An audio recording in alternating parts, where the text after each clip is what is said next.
We sure got a lot of gun-loving idiots in our country. That's what I found out when I went to the Knob Creek Biannual Machine Gun Shoot and Military Gun Show held in, I shit you not, Bullitt County, Kentucky.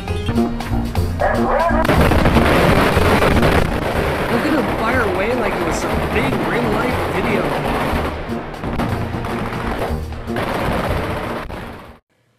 Here's another guy who really loved guns. His name is Charles Whitman. A former altar boy, Eagle Scout, and Marine, Whitman shot and killed 13 people and wounded 31 others from atop of the University of Texas clock tower. What you see behind me is the house of Charles Whitman. On August 1st, 1966, Charles Whitman killed his wife inside the building which you see behind me.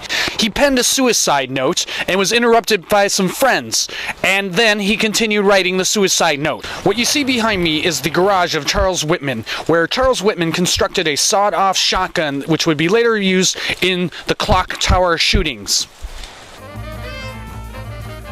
After sawing off the shotgun barrel while chatting with postman Chester Arrington, Whitman packed it together with several hunting rifles and 3 pistols and went on his way. On July 31st, Charles Whitman killed his mother in the building which you see directly behind me.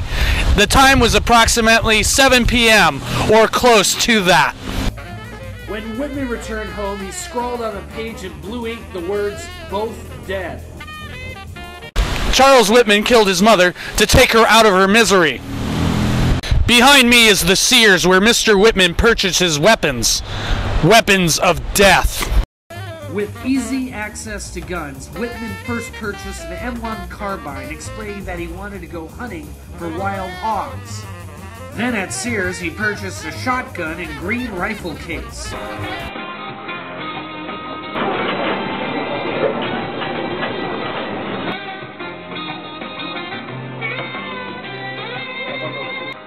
Whitman was a man prepared. Besides easily purchasing weapons, he also bought a multitude of other items, which made it seem like he was planning on staying in the clock tower a long, long time.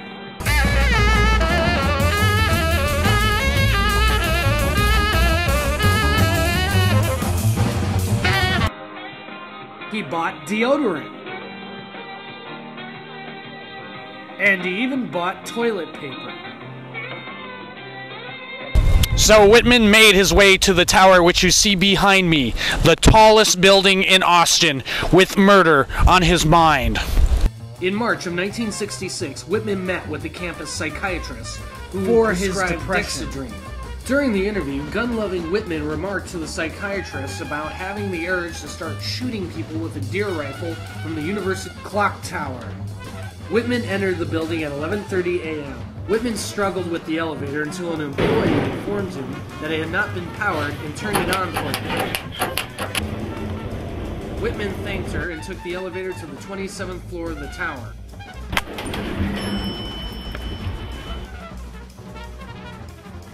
Whitman then walked 3 flights of stairs to the observation deck, where he barricaded the stairway. The first shots rang out from the tower's deck at approximately 11:48 a.m. A history professor was the first to phone the Austin Police Department after seeing several students shot in the South Mall Gathering Center. Whitman used the water spouts on each side of the tower as turrets, which allowed him to continue shooting while largely protected from the gunfire below, which had grown to include civilians who brought their own personal firearms to assist the police. Whitman's shooting spree lasted for 90 minutes. 2 Austin police officers went out on the observation deck with a .38 revolver and a shotgun. They fired at Whitman at point-blank range, ending his shooting spree. What caused the behavior of Charles Whitman to want to go to the clock tower and start shooting people? Perhaps we will never know. Perhaps we will never know.